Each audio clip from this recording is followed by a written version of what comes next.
básicos, né, que agora vocês devem estar melhor, digamos assim, entrosados, né, já que vocês tiveram a introdução em fisiologia, a fisiologia do segundo ano. E aí eu vou dar alguns conceitos aqui, se vocês tiverem dúvidas, e obviamente se eu souber responder, aí a gente vai dar uma conversada, tá? Vou tentar ver se a gente consegue já começar ainda hoje a segunda aula de patologia, tá? Mas se não, se ficar muito, digamos assim, esses conceitos ainda ficarem assim complicados aí para a gente começar outra aula, aí a gente fica por esse aqui, mas a intenção é tentar adiantar isso daí, tá? Vou botar o celular aqui no silencioso.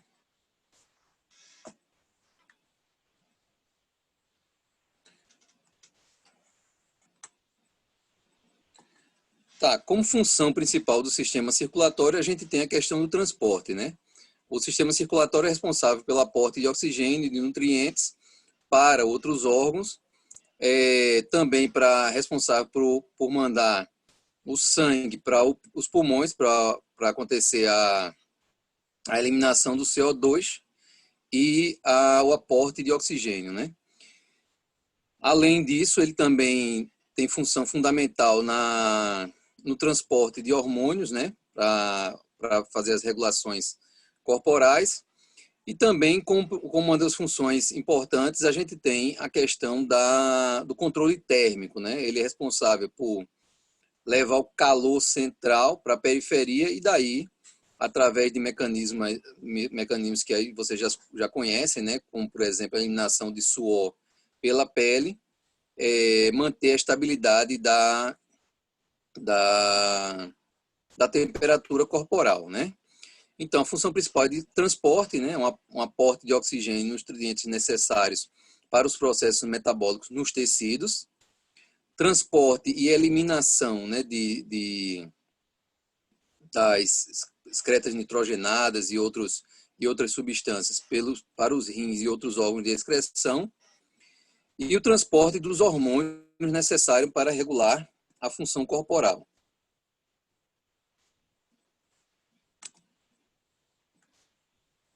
A termorregulação, como a gente já falou, também o transporte de calor da região central para a periferia, onde ele pode ser dissipado para o meio externo.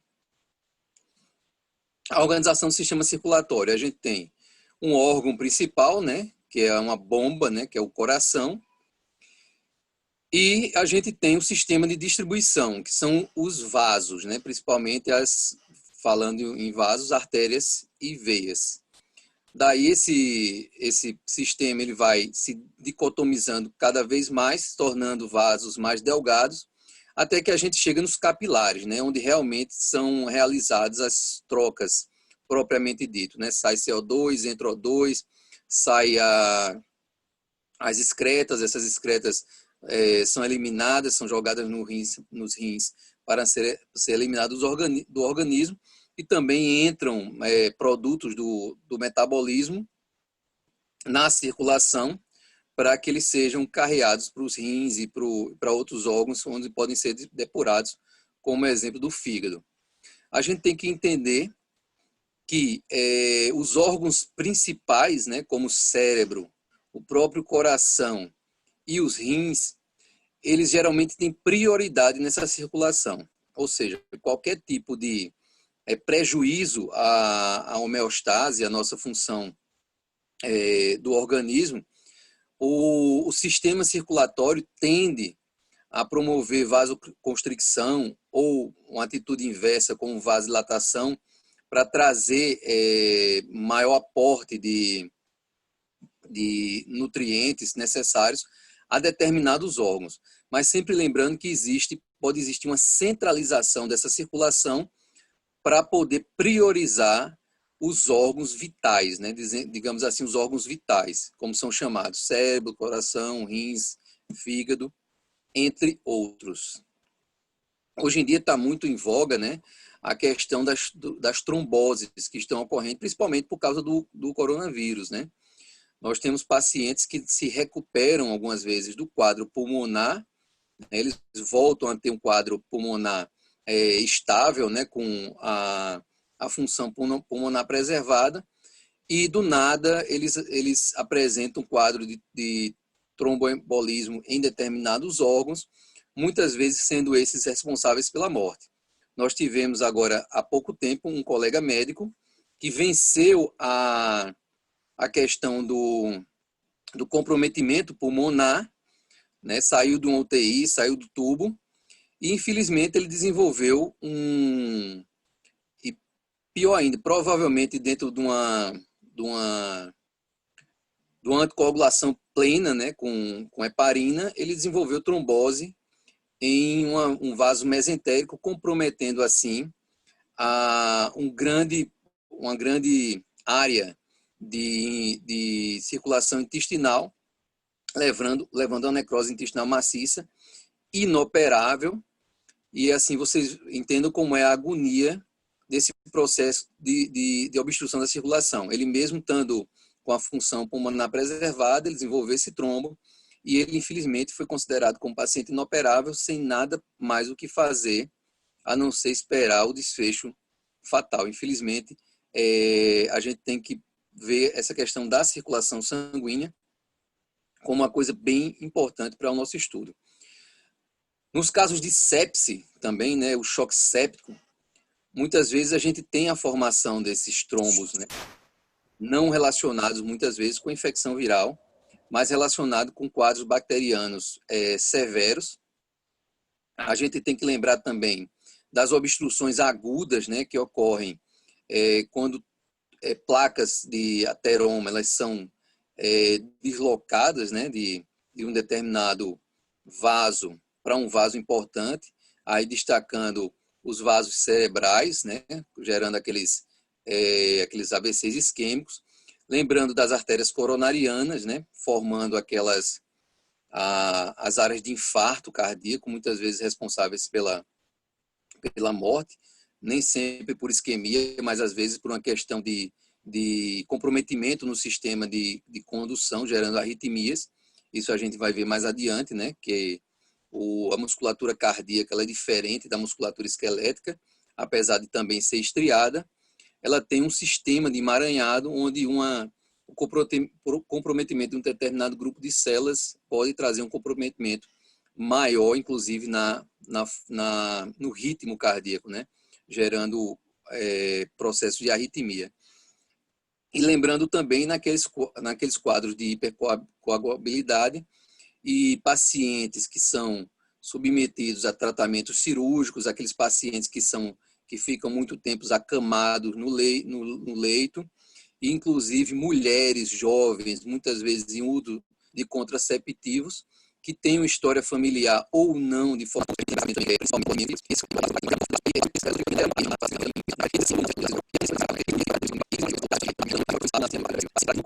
anos,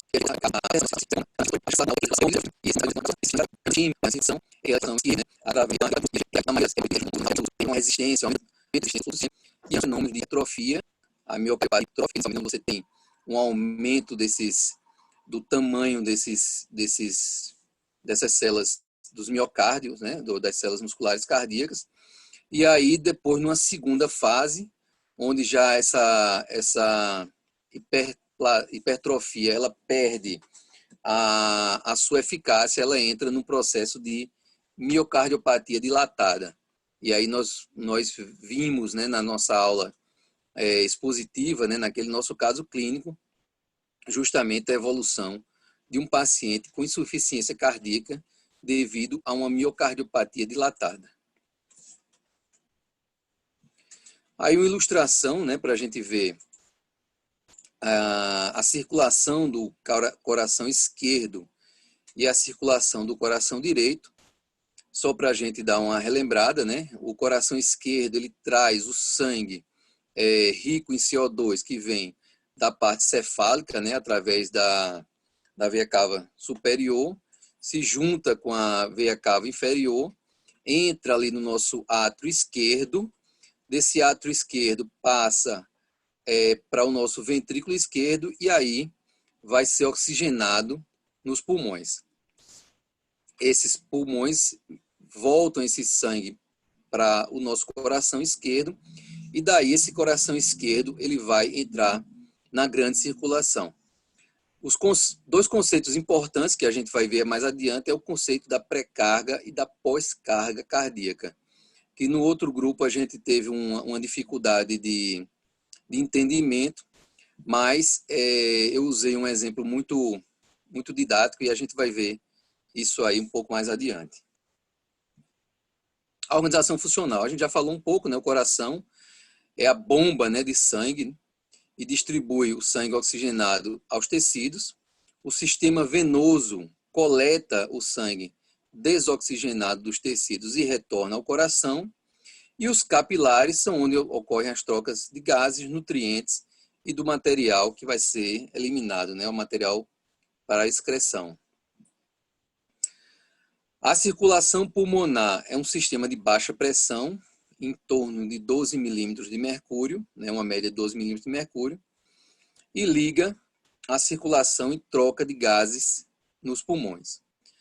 A circulação sistêmica é um sistema de alta pressão, tendo uma média de 90 a 100 milímetros de mercúrio, e proporciona o aporte de oxigênio e de nutrientes aos tecidos. A nossa circulação é um sistema fechado, ou seja, o sangue em momento algum deixa de correr dentro de vasos, né?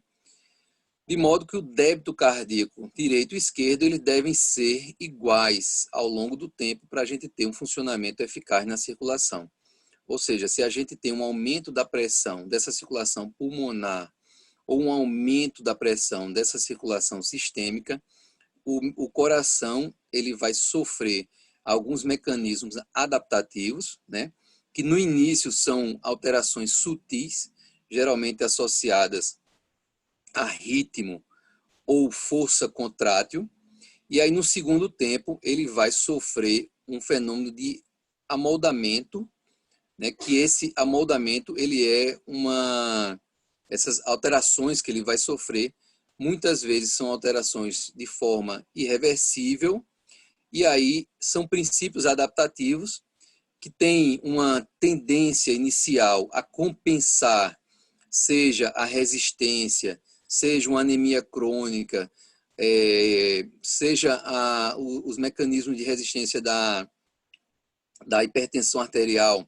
seja uma obstrução, uma dificuldade, uma estenose valvar, seja uma estenose aórtica, seja uma estenose de grandes vasos, seja uma resistência ao fluxo pulmonar, onde você tem um aumento dessa pressão no coração direito, gerando com que a gente tenha congestão pulmonar, e aí fazendo com que a gente tenha aqueles efeitos que a gente teve lá de retenção de líquido nos pulmões, que a gente tenha a dispneia paroxística noturna, que a gente tenha tosse noturna, que a gente tenha a ortopneia, onde o paciente precisa adquirir uma posição semi-sentada.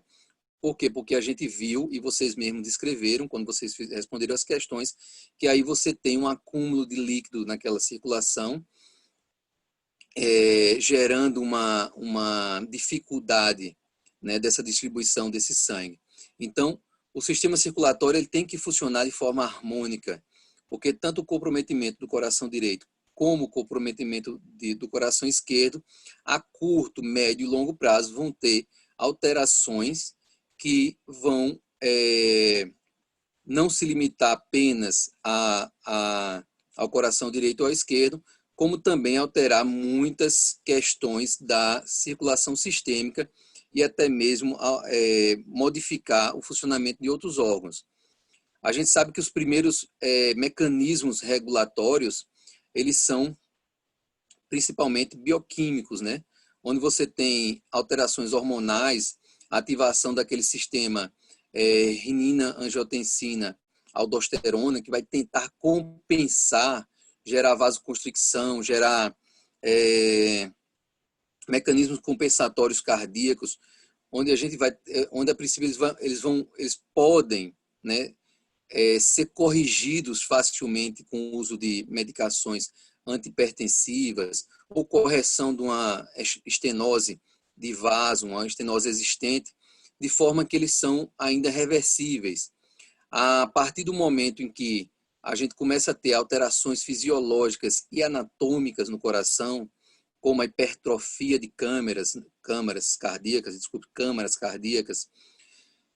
e essa hipertrofia ela pode ser concêntrica ou excêntrica.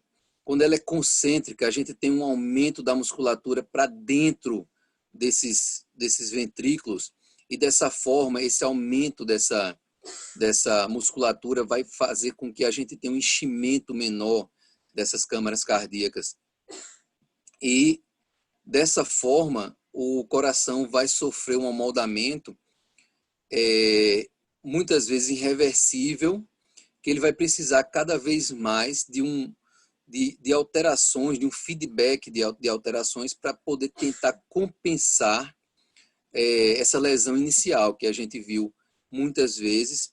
Principalmente a gente pode ter o problema da ateromatose e da hipertensão arterial sistêmica, como também outros princípios que vão dificultar essa ação cardíaca, vão precisar de mais esforço cardíaco para poder manter essa circulação de forma eficaz.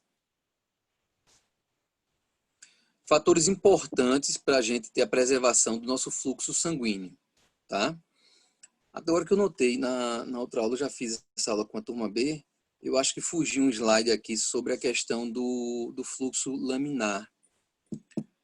Eu acho que aqui a gente tem que ter eu esqueci de falar para eles sobre o fluxo laminar, que é justamente quando a gente fala aqui na questão da resistência.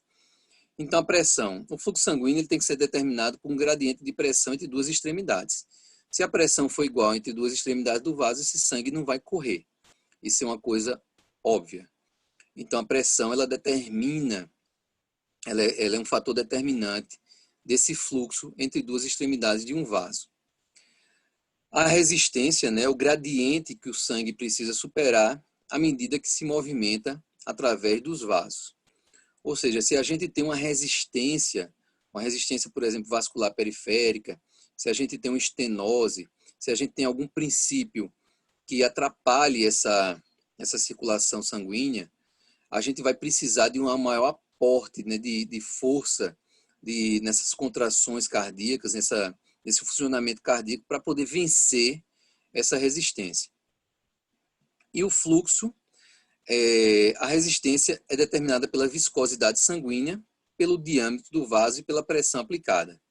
Então, a gente tem aquelas leis de Starling, né, e a lei de Laplace, que explicam muito bem essas questões determinadas pelo fluxo.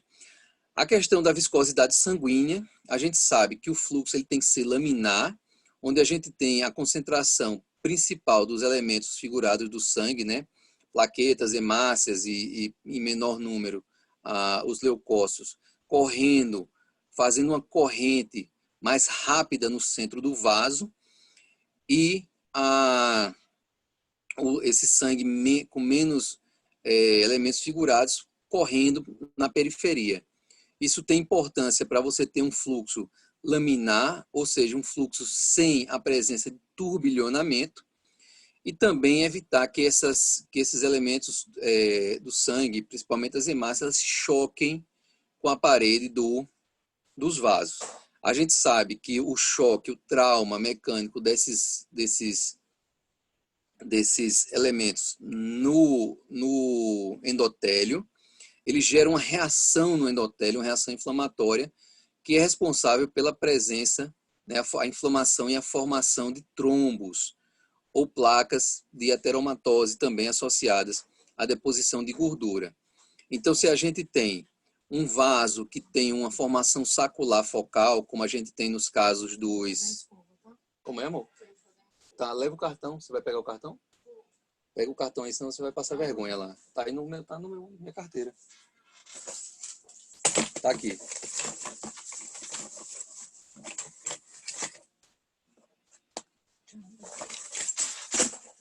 Então, se a gente tem uma dificuldade nesse fluxo laminar, o que é que vai acontecer? a gente vai ter um turbilhonamento, e esse turbilhonamento, ao invés dessa circulação, desse fluxo, ele ser uma simples seta, né, unidirecional, a gente vai ter sangue fluindo tanto no sentido como ele se chocando, formando aquelas alterações de direção de fluxo, aumentando essa resistência ao fluxo sanguíneo. O diâmetro do vaso, a gente também sabe que tanto o diâmetro quanto a espessura do vaso, ela é importante nessa regulação desse fluxo, né? Quanto maior o diâmetro desse vaso, ele vai ter mais facilidade de circulação, e quanto menor esse diâmetro do vaso, a gente vai ter uma dificuldade maior de vencer essa resistência. Então, quando a gente tem processos de vasoconstricção, processo de obstrução, a gente vai ter uma maior dificuldade, né, nesse fluxo. E a gente falou, né, no caso que a gente exemplificou, porque é que a pressão sistólica do idoso, muitas vezes, ele é mantida de forma alta. Por quê? Porque a gente tem uma diminuição, esses vasos geralmente eles têm já um grau de, de elasticidade diminuído por causa da própria idade, e também por causa da aterosclerose, que muitas vezes é capaz de calcificar alguns vasos. Então ele tem uma elasticidade diminuída. Então a pressão é preciso ser maior para poder vencer essa dificuldade de fluxo. E a pressão propriamente dita é exercida pelo funcionamento, né, da bomba cardíaca lançado dentro dessa circulação. Uma revisão rápida, né? A gente tem como coração constituído por 4 câmaras, sendo 2 átrios, né, que recebe o sangue da circulação sistêmica, nesse caso o direito, e o sangue oxigenado proveniente dos pulmões, o coração, o átrio esquerdo. Os ventrículos bombeiam o sangue para os pulmões, no caso o ventrículo direito, e o ventrículo esquerdo, que bombeia sangue para a grande circulação, ou a chamada circulação sistêmica. Válvulas cardíacas, elas são responsáveis por controlar essa direção do fluxo. E aí a gente destaca, né, as válvulas atrioventriculares, entre átrios e ventrículos, entre o coração e pulmão, a válvula pulmonar, e entre o coração e a circulação sistêmica, a aorta. Você quer o quê? Um papel? Papel. Quantos? Só um? E acabou o papel lá na impressora. Tá, ok. Então, aí só uma ilustração. Se a gente tiver alguma doença, eu acho que eu citei, que ela prejudique o funcionamento dessas válvulas cardíacas, a gente pode ter um fenômeno de refluxo sanguíneo, e aí essa direção desse sangue ela vai ficar prejudicada, e tudo aquilo que está antes dessa projeção desse fluxo cardíaco, ele vai estar tendo sua pressão aumentada.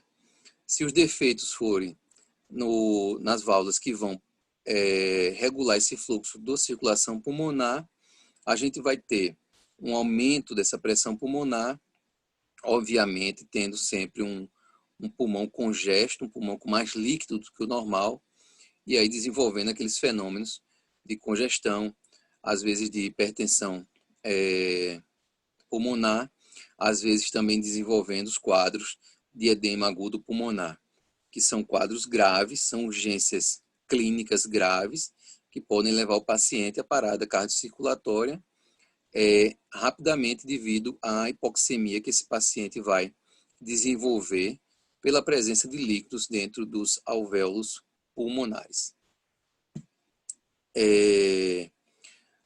A gente tem fenômenos de malformação, a gente pode ter defeitos nas válvulas cardíacas por malformações congênitas, a gente pode ter defeito em válvulas cardíacas adquiridas, como no caso da valvulopatia reumática, né, onde são desenvolvidas vegetações, essas válvulas se tornam fibróticas, né, e insuficientes para conter esse retorno desse sangue.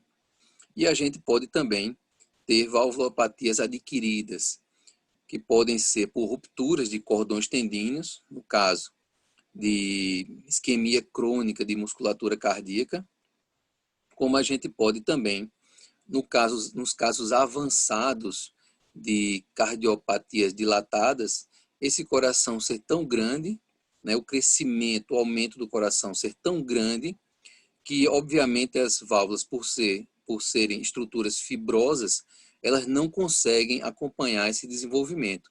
Então, o fechamento, a coaptação habitual de seus folhetos, ela não pode ser preservada.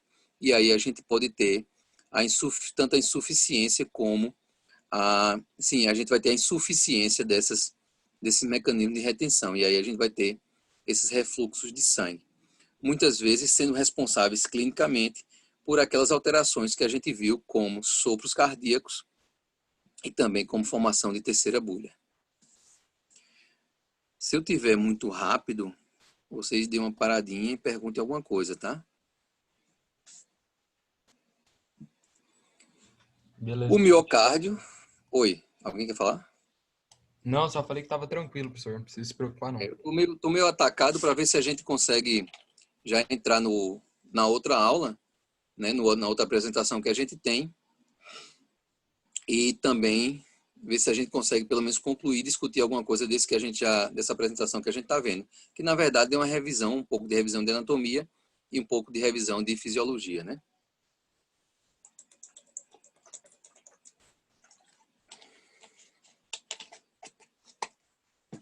O miocárdio é a camada muscular, né, que constitui os átrios e os ventrículos.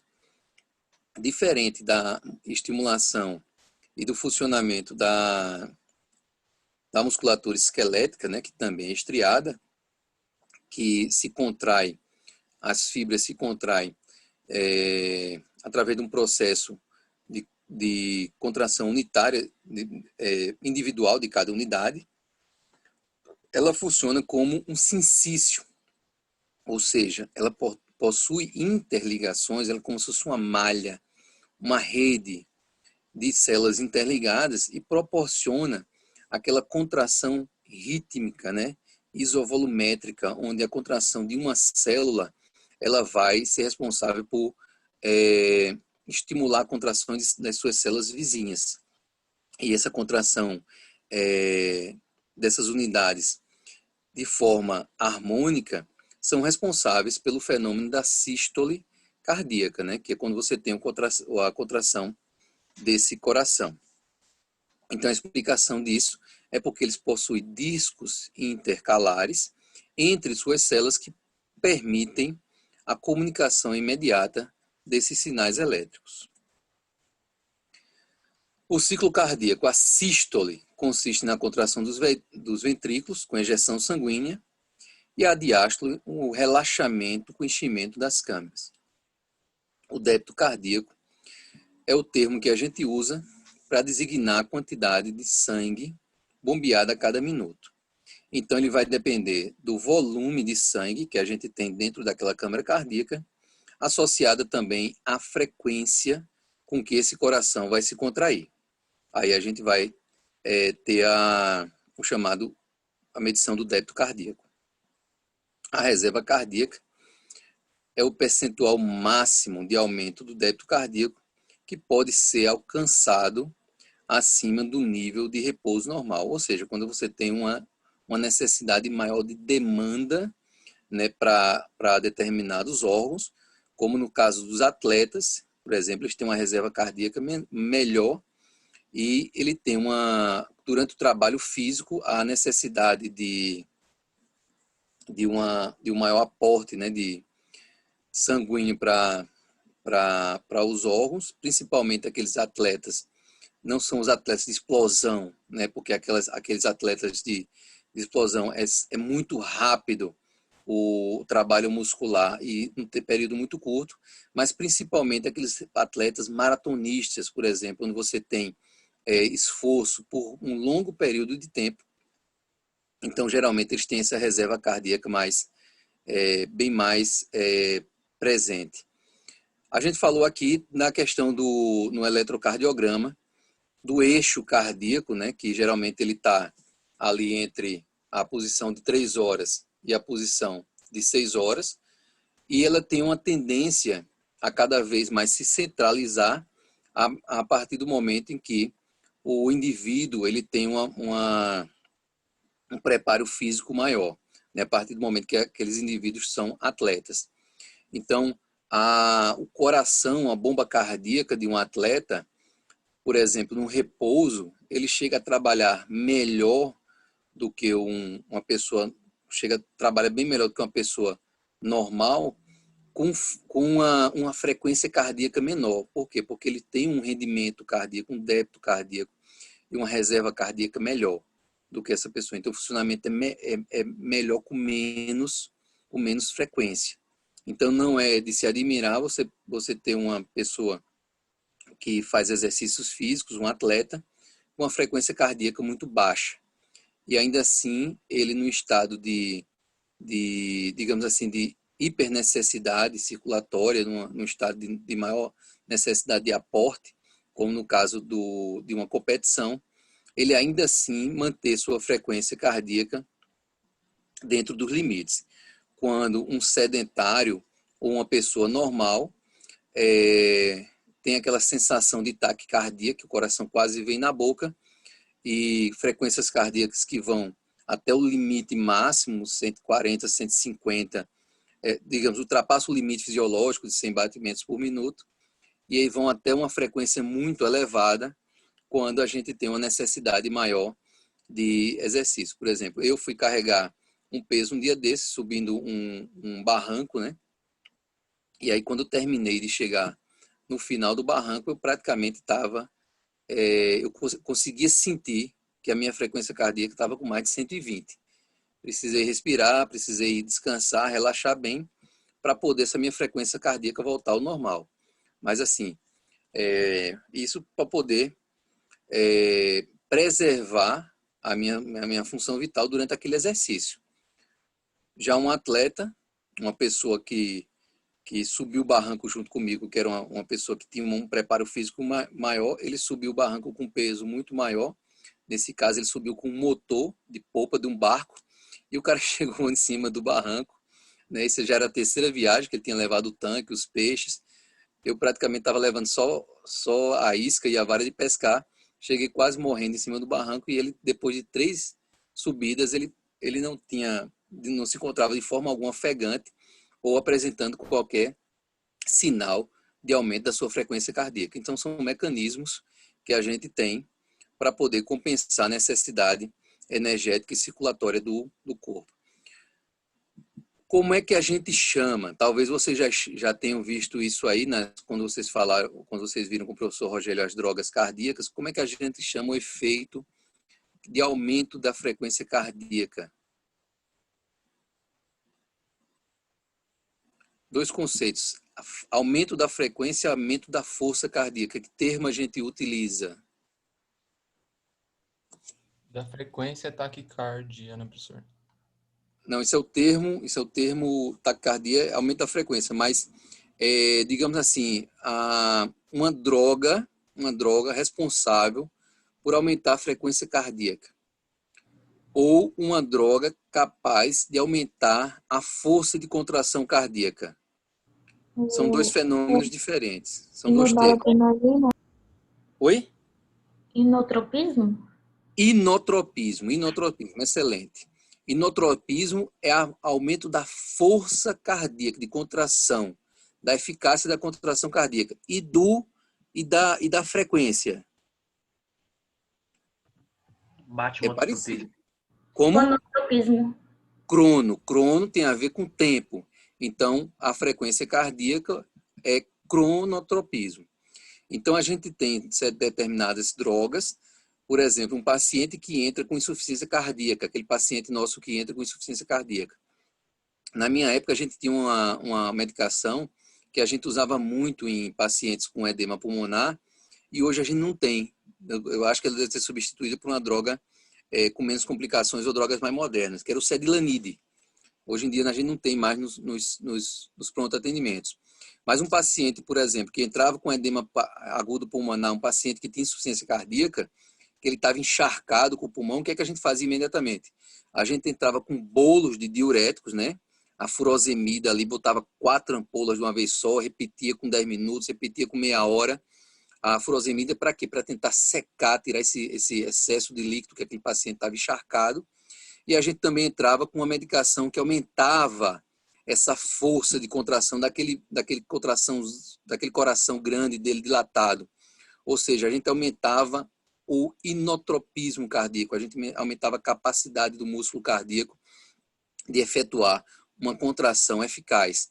Com isso, a gente descongestionava esse pulmão, a gente jogava esse líquido mais para frente, a gente jogava esse líquido para a circulação, grande circulação, a circulação sistêmica.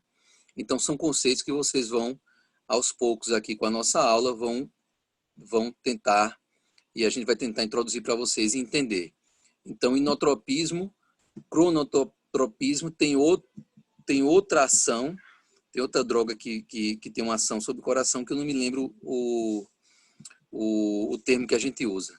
Mas tem inotropismo. Batimotropismo? Oi? É o batimotropismo? Não me lembro bem, mas parece que sim. Eu vou trazer para vocês numa próxima aula. O famoso pericárdio, né, que é essa cobertura fibrosa que a gente tem ao redor do coração, ele é responsável por sustentar o coração, né, ali em cima, onde ele se liga aos grandes vasos da base, ele dá sustentação ao coração ali nos grandes vasos, junto com o pulmão, junto com o mediastino. Ele promove uma proteção física e uma barreira contra bactérias. É constituído por uma camada fibrosa externa e uma camada serosa mais interna, sendo essa interna dividida em visceral, ou seja, aquela que está diretamente em contato com a superfície do coração, está aderida à superfície do coração, a chamada epicárdica, e a parietal, né, externamente. E entre elas a gente tem a chamada cavidade pericárdica. E essa cavidade pericárdica, ela tem normalmente uma pequena quantidade de líquido seroso, que pode ir de 30 a 50 ml. O que é que esse líquido faz? Ele lubrifica, né? Ele facilita o deslizamento entre esses dois folhetos, né? O que é que acontece quando a gente tem as chamadas pericardites infecciosas, as chamadas pericardites bacterianas, quando a gente tem fibrose, inflamação dessas camadas aí, dessas superfícies serosas? O que é que acontece? O que é que a gente vai ter?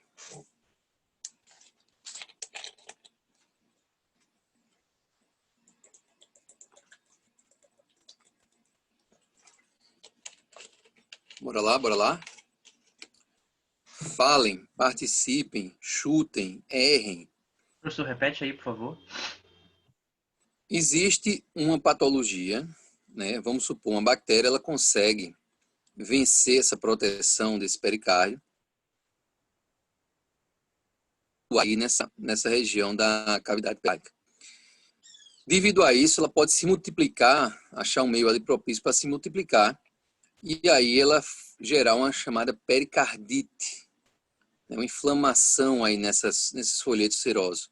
E aí, quais são as consequências que a gente pode ter? O que é que a gente pode desenvolver? O que é que esse paciente pode ter futuramente? A curto e a médio prazo.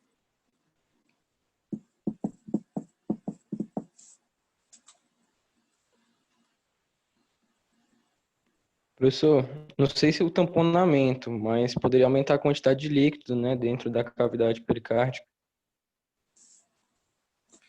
Se, não está errado, não era a resposta que eu queria, mas não está errado. Se essa infecção ela for suficientemente responsável por a gente ter uma proliferação de piócitos, né, de pus nessa cavidade, suficiente para a gente gerar volume para conseguir evitar a distensão, o relaxamento cardíaco, a gente pode ter um tamponamento cardíaco. Mas não era essa a principal intenção da minha pergunta, mas não está errado. Quem arrisca mais?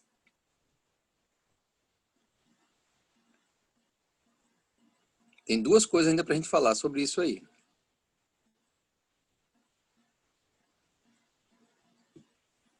A gente pode ter, como eu já falei, a infecção gerando inflamação, gerando fibrose. A gente pode ter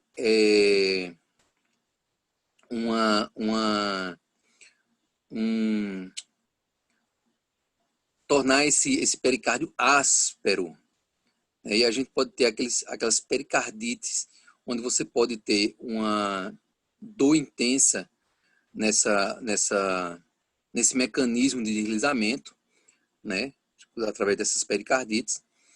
E no caso, se a gente tiver esse folheto externo, que é esse folheto mais limitante, né, dessa camada fibrosa, e aí ele perder a sua elasticidade, a gente pode ter aquelas pericardites constrictivas, ou seja, não vai ser por líquido, por aumento do líquido, mas a gente vai ter uma restrição da dilatação cardíaca, do relaxamento cardíaco, da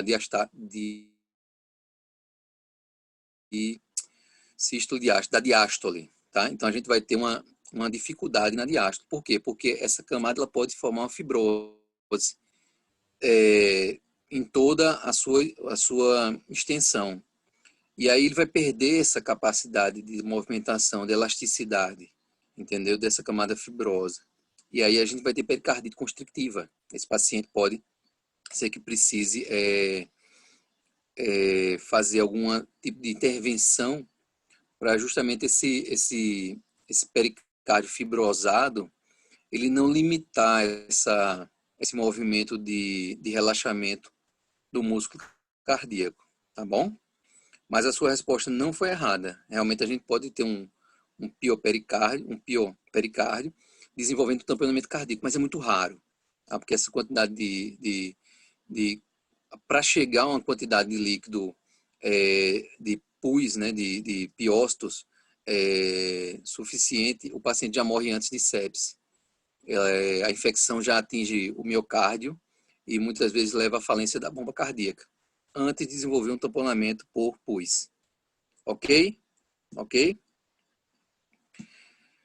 E a retenção do líquido, que vocês já falaram aí, já deram esse diagnóstico, o tamponamento cardíaco, né? Se você tiver algum princípio que consiga furar o coração e não romper o coração, né? E não romper, não dar uma solução de continuidade nesse pericárdio externo, a gente pode ter uma concentração de líquidos aí nessa cavidade pericárdica, e aí a gente pode evoluir com um tamponamento cardíaco. Que situações a gente poderia ter esse acúmulo de líquidos aí nessa cavidade pericárdica? Uma a gente já falou, que é do derrame leucocitário, né, dos piócitos, né? Professor, Secreção purulenta. O que mais? professor, Tô ouvindo. devido toda essa produção de questão inflamatória, né? Isso daí não pode causar alguma arritmia, alguma disfunção na questão dos nodos e atrapalhar na... Sim, sim. Por isso que eu digo, antes de morrer de tamponamento, ele morre de falência cardíaca. Tanto por problema no músculo em si, como no sistema de condução e etc. Mas vamos supor que a gente não tem mais pus. A gente não está falando mais em infecção. Que outras doenças poderiam levar você a pensar no tamponamento cardíaco aí?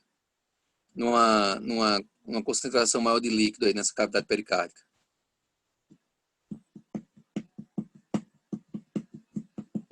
Professor, você pode repetir para mim, por favor? Que outros mecanismos podem gerar uma presença de líquido, quando eu digo líquido, digo de forma geral, líquido seroso, líquido hemático, nessa cavidade pericárdica, levando a um tamponamento cardíaco.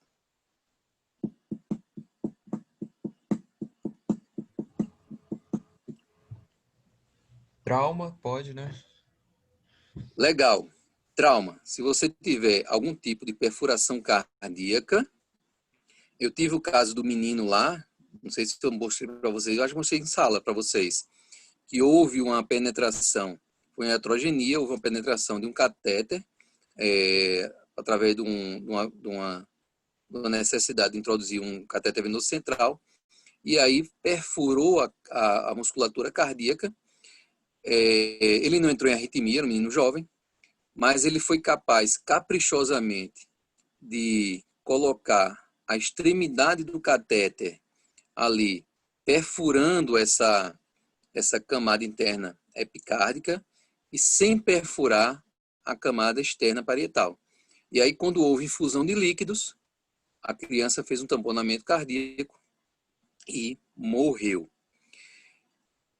Isso é traumático, né? Traumático também algumas lesões caprichosas, principalmente por arma branca ou até mesmo por arma de fogo, onde eles não perfuram diretamente o saco pericárdico, mas atuam lá em cima, nos vasos da base, né, que podem gerar uma ruptura desses vasos, sem gerar uma ruptura do pericárdio. Eles podem também gerar um tamponamento cardíaco por sangue. Que outras situações a gente pode ter tanto por sangue como por líquido seroso? Eu posso destacar mais duas aqui facilmente aqui para vocês. E vocês vão entender fácil. Não é bicho de sete cabeças, não. Aneurisma Obviamente, aórtico. como vocês estão no começo, vocês não sabem todas as doenças, tal, não sei o quê, mas a gente pode, algum de vocês já pode ter tido alguma ideia sobre isso.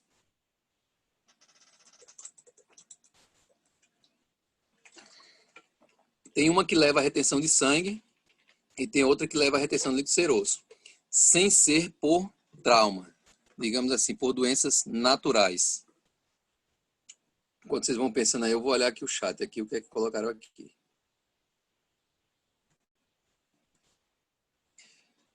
Vitor, mandou bem, não sei por que não falou. O aneurisma roto de aorta foi uma doença natural, não foi traumática. Mas se você tiver uma ruptura lá, caprichosa, ali na saída da aorta, a gente pode ter um escape sanguíneo para esse espaço, e aí você fazer um tamponamento cardíaco. E na musculatura cardíaca, um princípio semelhante, que a gente pode ter de uma ruptura de músculo cardíaco mesmo. Vamos lá, Vitor, digita aí de novo aí, manda bem aí.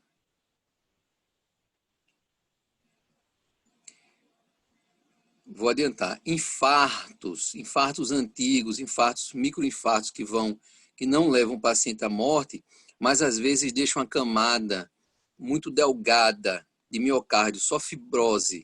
Às vezes eles formam só um saquinho. O músculo está todo perdido, mas você tem só uma formação fibrosa. E aí um aumento súbito da pressão pode romper isso aí. Ou seja, você rompe o coração, mas você não rompe o pericárdio. E aí você forma tamponamento cardíaco. Tá? E agora, sem ser de sangue, líquido seroso. Vou dar uma dica. Uma vez no pronto atendimento, eu atendi uma moça jovem, em torno de 25 anos, e aí ela disse que tinha uma doença X, e aí ela disse que estava com falta de ar.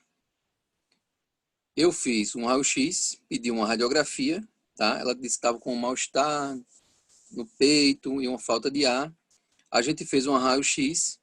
Quando veio a imagem do coração dela, tinha uma imagem praticamente do coração em moringa. Aquele coração bem redondinho, parecendo um balão. Praticamente sem as silhuetas cardíacas aparecendo, né? Aquela área mais proeminente do ápice, aquela projeção do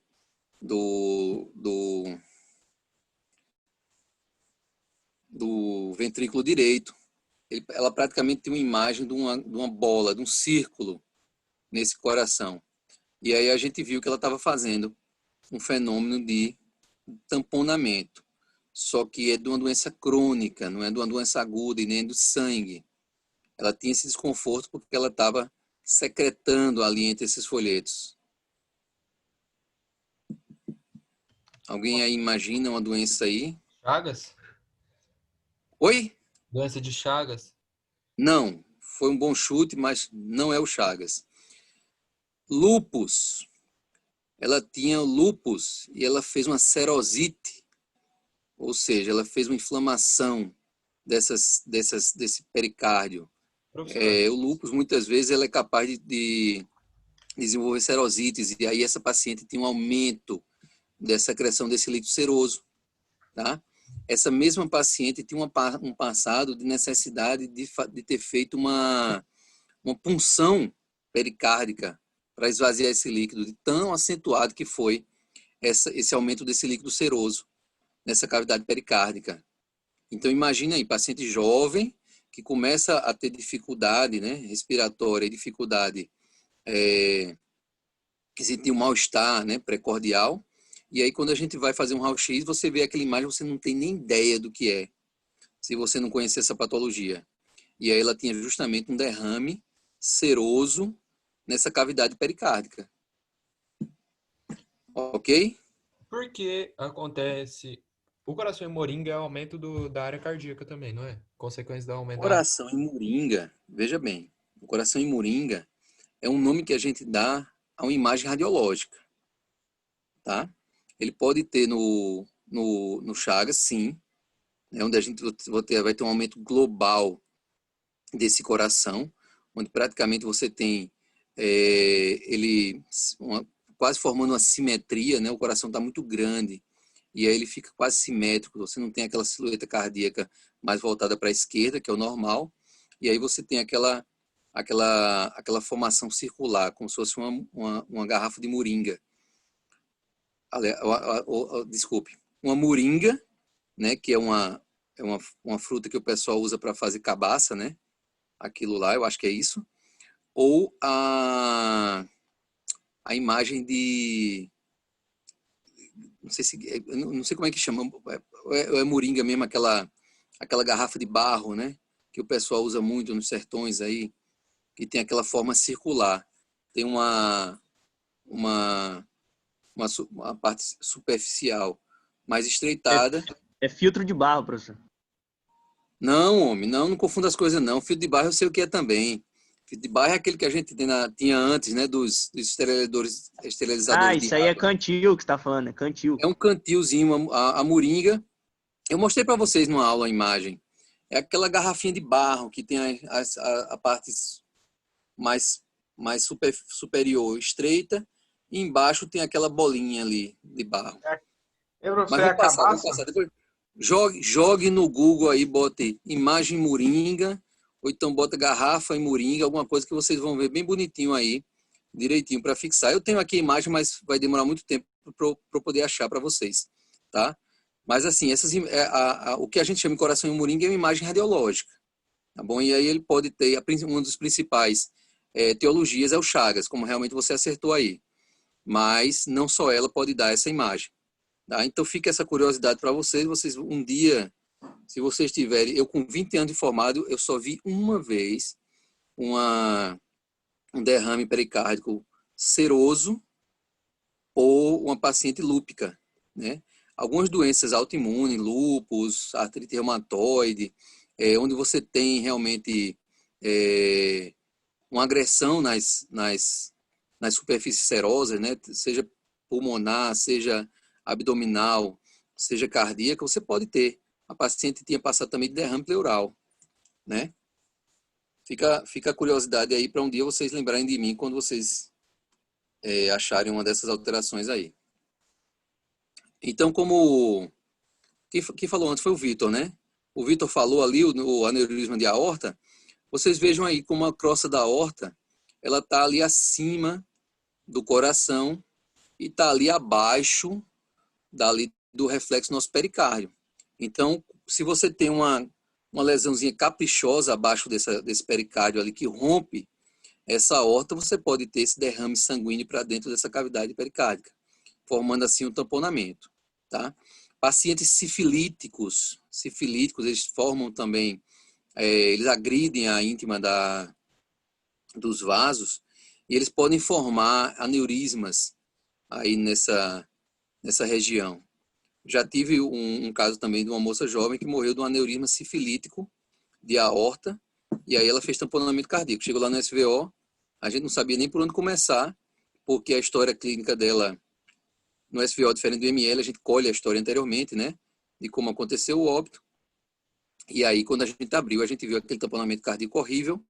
Quando a gente olhou, ela tinha um aneurisma dissecante de aorta, E aí a gente foi investigar, e ela era uma paciente sifilítica, ela é uma paciente que tinha sífilis, e aí desenvolveu essa fragilidade aí na parede da aorta. Mais uma ilustração, aí para vocês entenderem mais adiante, quando a gente falar, a gente tem um miocárdio, né, essa musculatura vermelha aí do meio, a gente tem um endocárdio, né, e a gente tem a parte externa, que é justamente esses folhetos, né, pericárdicos e a cavidade pericárdica. O miocárdio, né, porção muscular do coração, dá forma, né, ao coração e constitui as paredes dos átrios e ventrículos. Parece que agora eu cansei. É constituído por células musculares estriadas, né, os miocárdios, mitocôndrias grandes, né, porque tem uma necessidade contínua de energia, é um órgão que ele funciona intermitentemente do dia do nosso nascimento, aliás, até antes do nosso nascimento, até a nossa morte. As contrações são involuntárias e, como a gente falou, essas células elas formam uma treliça interconectante com as fibras se dividindo e se conectando. A contração ela é proporcionada pelo deslizamento de filamentos de actina e miosina. Existem proteínas específicas que regulam essa relação essa ligação entre a actina e a miosina. A gente tem a tropomiosina e o complexo troponina, né? Troponina T, troponina I, troponina C. A importância disso é que quando a gente tem sofrimento de músculo cardíaco, ou seja, quando você tem isquemia cardíaca, né? Isquemia cardíaca, quando a gente fala principalmente infarto do miocárdio, a gente vai ter liberação desses complexos, né? Dessas proteínas na circulação. E aí a gente tem a chamada dosagem de enzimas cardíacas, que vai fazer com que os níveis séricos, ou seja, os níveis sanguíneos dessas enzimas estejam alterados. Geralmente, elas têm níveis. E aí, se você identifica troponina, ao menos tocado, ou seja, discretamente alterada, a gente vai ter sinais que a gente tem isquemia cardíaca. O eletrocardiograma pode vir revelando infarto, mas algumas vezes o eletrocardiograma normal se mostra normal, mas aí quando a gente colhe enzimas cardíacas, ou seja, quando a clínica do paciente é muito favorável ao infarto, a gente colhe enzimas cardíacas e mesmo que aquelas enzimas cardíacas no primeiro tempo não venham alteradas, a gente pode internar o paciente e fazer as chamadas enzimas cardíacas seriadas. Você vai colher enzimas cardíacas de 3 em 3 horas para ver se ele tem uma curva ascendente, né, um aumento dessas enzimas cardíacas, ou se ele vai se manter estável ao longo do tempo para você afastar aí essa patologia cardíaca, o infarto do miocárdio, tá? A miosina, a gente eu não sei se é porque é mais difícil de ser dosada, é menos específica, mas não é a nossa rotina habitual. Na nossa rotina habitual, a gente pede CKMB, CPK, ou chamada CK total, e a troponina, sendo a troponina mais específica para músculo cardíaco, enquanto as outras duas podem estar alteradas também em outras situações de musculatura. Você quer aparecer, princesa? Em outras situações de musculatura, de lesão de musculatura esquelética, né? Como no caso da... Sumiu o nome... Rabdomiólise, né? Pessoas que tiveram um esforço físico muito intenso, eles podem evoluir... Bota as duas perninhas, que está machucando a perninha do papai. Eles podem evoluir com sofrimento de músculo cardíaco e aí você ter níveis muito elevados e não específicos, tira o dedinho, e não específicos das proteínas, desse tipo de proteína. Por fim, né, usado para determinar infarto agudo do miocárdio quando aumentado em nível sério. Tira o dedinho. As válvulas cardíacas, né, e o esqueleto fibroso são formados por 4 anéis valvares interconectantes de tecido conjuntivo circundante e proporcionam um fluxo unidirecional. As cordas tendíneas são estruturas semelhantes a cordas que suportam nessa pressão exercida pelo sangue nas válvulas e impedem o fenômeno de eversão, ou seja, impedem que essas válvulas sofram eversão e a gente tenha refluxo sanguíneo para a cavidade de onde o sangue está fluindo. O ciclo cardíaco é o termo usado para descrever a ação do bombeamento do ritmo cardíaco. A sístole é o período durante o qual os ventrículos se encontram em contração, e a diástole, o período durante os ventrículos se encontram relaxados e se enchendo de sangue. Lembrando, tire a mão. Lembrando que a diástole é um fenômeno também que tem gasto de energia, e para isso o cálcio é uma partícula extremamente importante, né, nesse metabolismo. Você sabe ler, né? O que está escrito aí? Ciclo cardíaco. Tá, agora não atrapalhar a aula do papai, não. Parou. Leia aqui agora.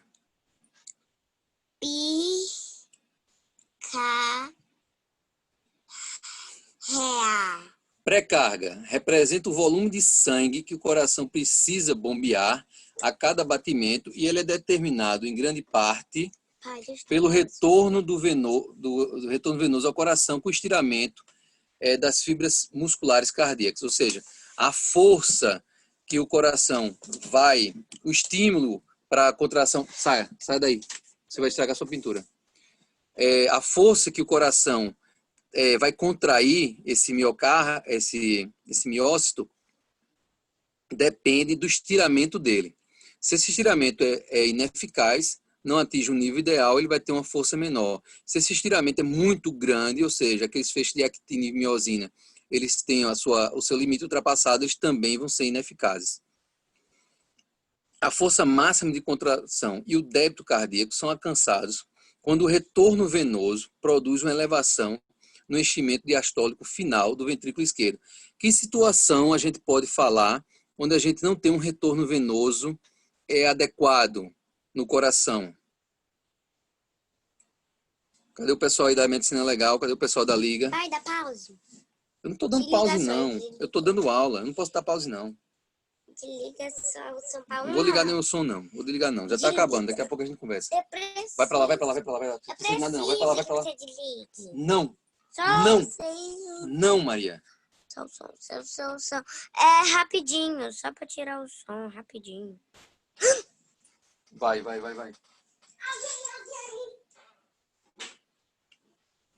Tá. Então, vamos lá para um exemplo prático aí, onde a gente não tem onde a gente não alcança o retorno venoso necessário para um preenchimento satisfatório.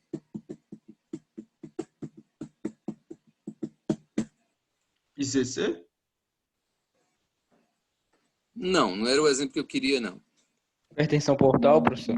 Eu ia falar Não. Ainda não. Fenômeno agudo, traumático, por isso que eu falei o pessoal da liga. Secação já. Oi? hipovolemia. Alguma causa de Hipovolemia, gerado por quem? por algum trauma?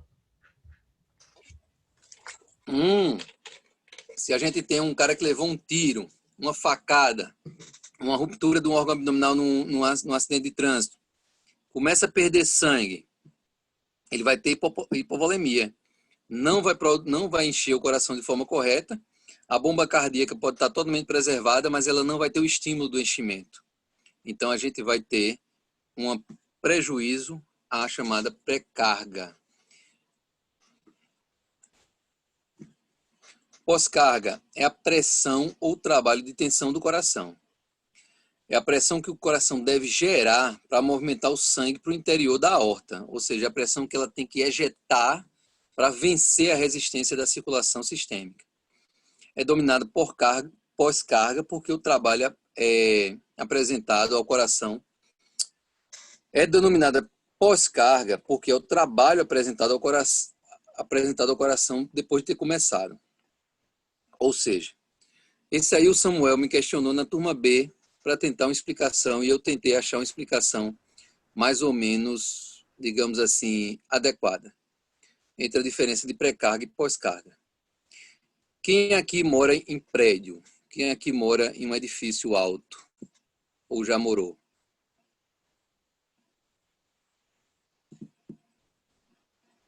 Às vezes eu penso que vocês botaram tudo... Eu moro, prof. Pronto. Então imagine, no seu prédio, lá embaixo, no térreo, deve ter provavelmente uma cisterna de água, onde faz uma reserva de água. Tá?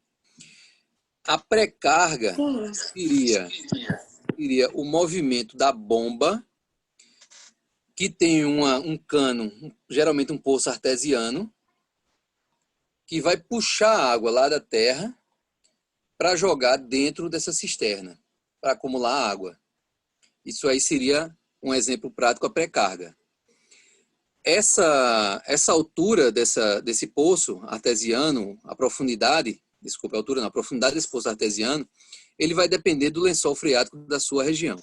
Pode ter 10 metros, pode ter 15 metros, pode ter 20 metros, pode ter 30 metros, vai depender. Maria Clara, eu vou puxar a sua orelha. Eu vou puxar a sua orelha na frente de todo mundo. Você não pode me atrapalhar agora. Daqui a pouco o papai termina a aula. Então, seria essa bomba, esse líquido que precisa tirar da terra, ele vai ter um esforço, digamos assim, menor para chegar na cisterna do que, por exemplo, uma bomba que precisa levar a água até o 10º andar de um prédio, por exemplo. Entendeu? Aquela bomba que está levando a água da cisterna até a cobertura, que às vezes muitas vezes tem uma caixa d'água também presente lá no último andar, né, no último pavimento do prédio, ele, além de mandar a água lá para cima, além de vencer a força da gravidade, ele vai ter que vencer aquela coluna de água que está presente ali, e a pressão exercida pelo peso daquela coluna de água está presente no cano, na tubulação, isso é água do papai, deixa aqui, na tubulação até o 10º andar. Eu vou lhe bater. Você vai sair daqui agora. Ou então vai ficar calada. Vamos jogar no seu celular? Não. Hoje é o dia de jogar. Vai pedir da mamãe. Ela não tá aqui. Vai pro seu quarto. Agora. 1, 2, 3. 1, 2, 3. Jogar. Sai, Maria. Então, vocês entenderam mais ou menos o exemplo? Sim, professor.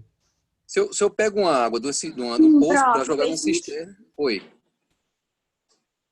Só disse que fez sentido, sim. Foi bem melhor essa explicação. Fez sentido, né? Eu consegui... Eu ia usar um exemplo dos aquários que eu tenho aqui em casa, né? Porque eu adoro peixe ornamental, principalmente peixe amazônico, e eu tenho vários aquários de vários tamanhos, né? O Iago já conhece aqui, já viu aqui em casa. Eu acho que a Ana, quando passa na garagem, também vê. A Ana Roberta. Eu ia usar o exemplo do aquário, porque o aquário tem 2 tipos de bomba. Um que pega água da superfície e joga como uma cascata, esse seria pré-carga, e tem uma que joga de um compartimento que fica embaixo, um filtro que fica embaixo, para dentro do aquário. Então é mais ou menos isso. A pós-carga, ela precisa vencer a pressão, tanto da resistência vascular periférica, que você pode ter nos quadros de hipertensão arterial, que você pode ter numa estenose aórtica. Ele vai ter que vencer tanto isso como o próprio volume de sangue que está ali naquela circulação. Então, é mais ou menos isso um exemplo aí para a gente entender mais ou menos o que é pré-carga e o que é pós-carga. Professor, o meu TDAH aqui bateu, não entendi não. Oi? Pode repetir, eu não entendi não. A pré-carga, né, depende da distensão do líquido do sangue que vai chegar ao coração, preenchendo esse coração para iniciar a ejeção. Ou seja, ele é determinado pelo retorno venoso, retorno de sangue ao coração. E essa pós-carga representa justamente o trabalho, a força que o coração vai ter que exercer, que bombear, que projetar esse sangue para diante.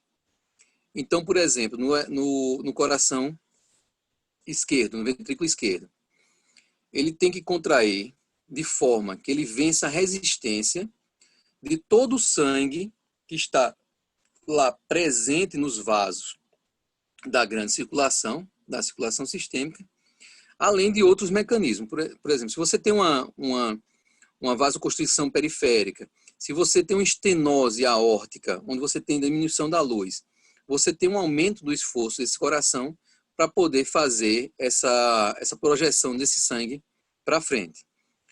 Como eu falei para vocês, se a gente tem um prédio, um edifício de 10 andares, e a gente tem um poço artesiano que pega água boa com 10 metros de altura, a bombinha que vai trazer a água de 10 metros de altura até a cisterna, que geralmente ela vai estar ali em cima, ou pode ser até uma bomba que fique lá embaixo, ela vai fazer um esforço bem menor do que a bomba que vai levar a água da cisterna até o 10º andar, que além de vencer a força da gravidade representada pela coluna de líquido que vai ter naquela tubulação, vai ter que vencer o peso dessa coluna d'água, vai ter que vencer a gravidade e, além do mais, o líquido que está ali presente exercendo uma resistência. Então, seria mais ou menos isso. Eu tenho um conceito mais claro, que depois eu vou ler para vocês no final, tá? De pré-carga e pós-carga. A contratilidade cardíaca é a capacidade do coração de alterar sua força de contração sem alterar seu comprimento no repouso. O estado contrátil do músculo miocárdio é determinado pelas propriedades bioquímicas e biofísicas que governam as interações entre actina e miosina nas células do miocárdio. A estimulação simpática, ela faz um efeito inotrópico, ou seja, ela estimula a força de contração desse coração, tá? Aumentando como é que ele aumenta essa força de contração? Ele disponibiliza mais cálcio para a interação entre os filamentos de actina e miosina. Quando eu falei do exemplo da paciente que eu precisei chamar para retornar ao pronto-socorro, essa paciente, por algum motivo, salvo engano, na insuficiência renal, ela tinha menos cálcio no ionograma dela. Então, devido a isso, ela poderia ter uma dificuldade de contração cardíaca e podia entrar em arritmia. Então, a gente tinha que repor os eletrólitos dela, justamente por causa desse princípio. O cálcio ele é extremamente importante para o bom funcionamento da contração cardíaca. A frequência cardíaca, ela determina a frequência cardíaca determina a frequência com que o sangue é ejetado no coração. O aumento da frequência cardíaca determina, vejam esse termo, a tendência ao aumento do débito cardíaco. O que acontece? Quanto mais rápido a minha frequência cardíaca, eu tenho uma tendência a jogar mais sangue na circulação. E por que eu falo tendência? Porque eu não afirmo esse aumento da frequência vai aumentar o débito cardíaco. Fica essa pergunta para vocês. Por que tendência e não afirmação no aumento do débito cardíaco? Porque, professor, é igual na hipovolemia, né? Por exemplo, se tem menos sangue, por mais que eu bata mais vezes, eu não tenho a quantidade de sangue para ejetar. Então, não vai aumentar o débito cardíaco, só vai aumentar essa frequência só. Você deu a resposta certa, mas explicou de forma errada. Tenta explicar de novo aí para mim. É porque o débito cardíaco ele é a frequência multiplicada pelo tanto de sangue que sai do coração. Frequência vezes volume. Joia. Isso, pelo volume, como é que é? O volume sistólico final. Isso. Então, se eu não tenho sangue saindo do coração, por mais que eu aumente a minha frequência de batimentos, mesmo assim eu não vou aumentar o tanto de sangue por minuto que saiu do coração. Mas pense no paciente euvolêmico. Esse paciente não perdeu sangue. Esse paciente, por exemplo, sou eu ou você. Está sentado na sua cadeirinha aí e eu sentado na minha cadeirinha aqui. Não teve nenhuma alteração nesse princípio hemodinâmico. Eu não tenho perda de sangue. Não tenho perda de volume sanguíneo. O volume está normal. Por que a frequência determina uma tendência ao aumento do débito?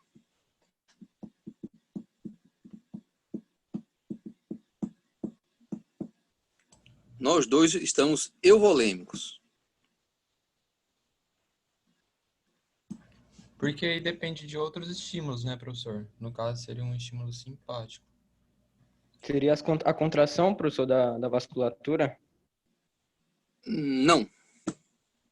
Não sei, então. O coração, quanto tempo um coração precisa para se encher?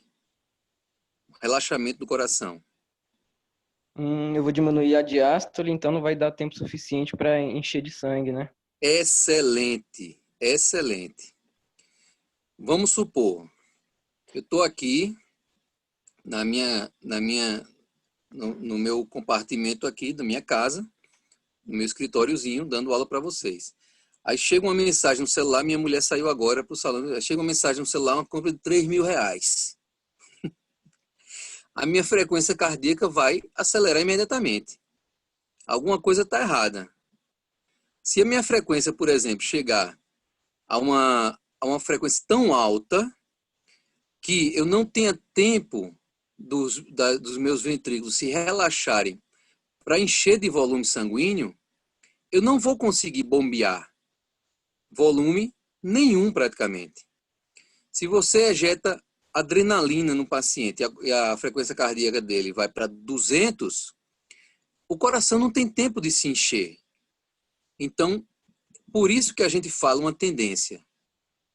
Até uma determinada frequência, ele vai conseguir determinar um aumento do débito.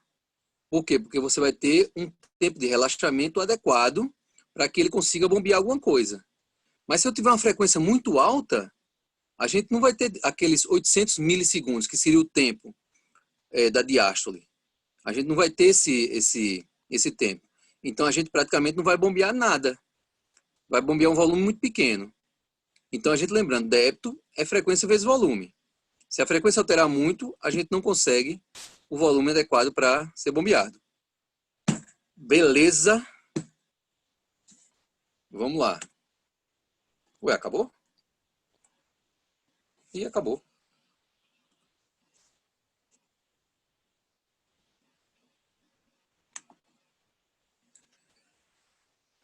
Não sei se dá para... Que horas são? 15 minutos. Eu acredito que não dê para a gente começar a aula de anatomia patológica propriamente dito. Então, eu quero que vocês falem dúvidas, tá? Alguma coisa... Sim, não, melhor. Vou procurar aqui aquele conceito de pré-carga e pós-carga que eu tinha bem bonitinho aqui para vocês.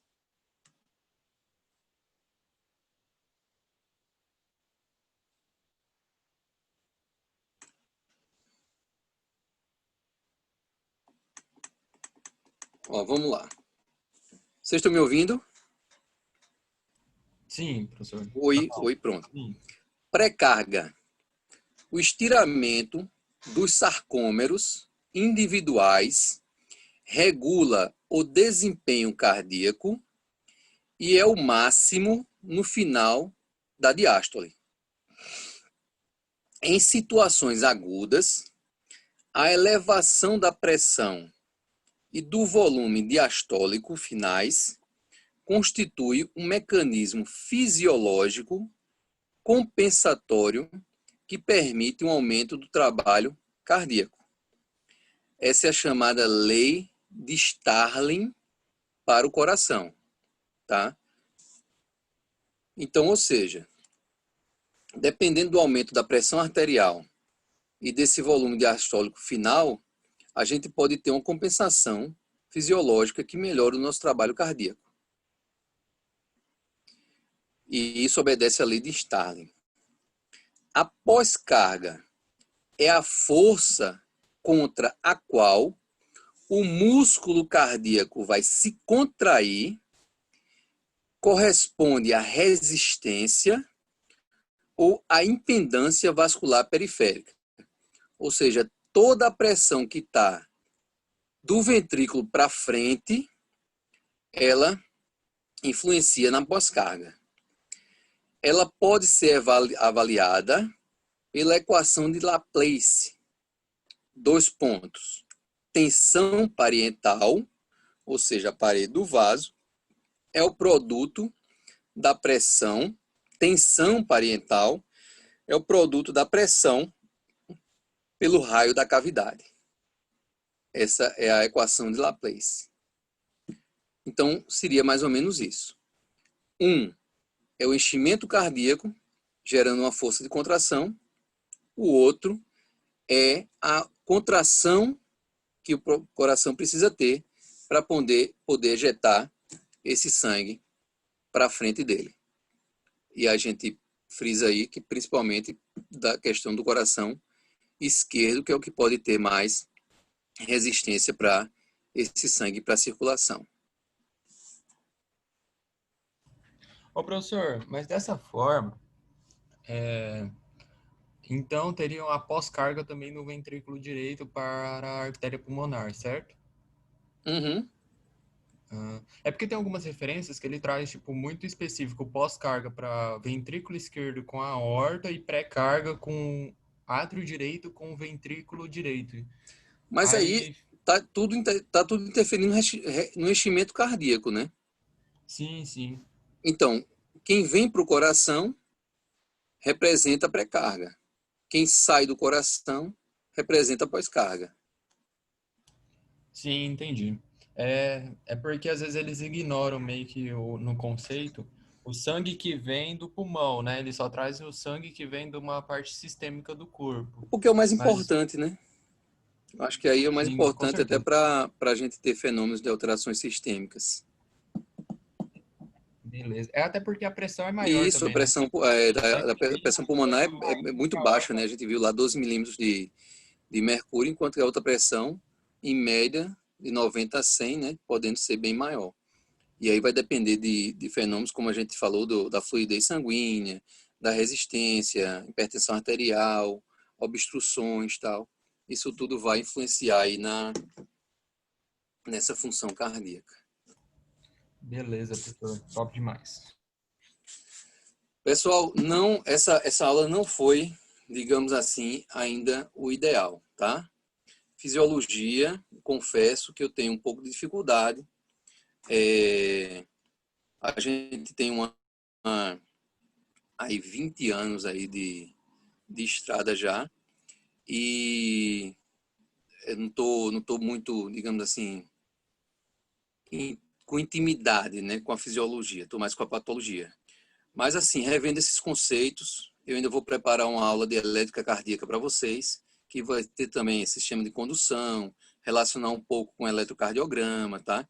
Por quê? Porque vai ter importância quando a gente falar da patologia, a gente vai se concentrar principalmente para a patologia cardíaca, insuficiência cardíaca, né, aqueles achados anatômicos que a gente tem, e aí depois eu vou tentar fazer esse link com a farmacologia para relacionar as drogas mais usuais, né, que a gente tem, com o que a gente falou de fisiologia, de anatomia e de patologia, tá? Vou tentar fazer esse link aí para se tornar mais proveitoso, justamente isso daí. Mas a gente já, com o tempo, a gente já vai vendo alguns conceitos, né? A aula de patologia vai ter muito sobre remodelamento cardíaco, vai ter muito sobre hipertrofia, dilatação.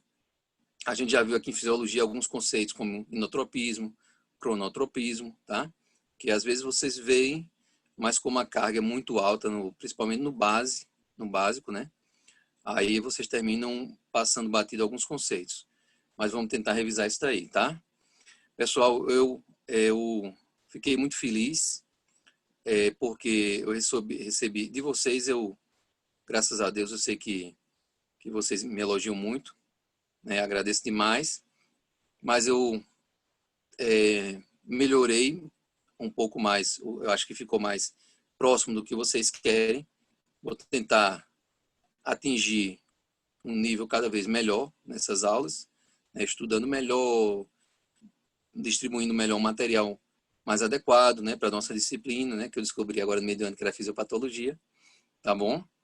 Mas fiquem com Deus, bom final de semana, tá? Papai do céu abençoe todos vocês e as suas respectivas famílias. Opa, brigadão, professor. Bom. É ruim tá gravando agora, mas daqui a pouco eu vou tomar uma cerveja com o pai da Ana Roberta, que é parceirão. Parceirão na É cervejinha. isso aí, professor.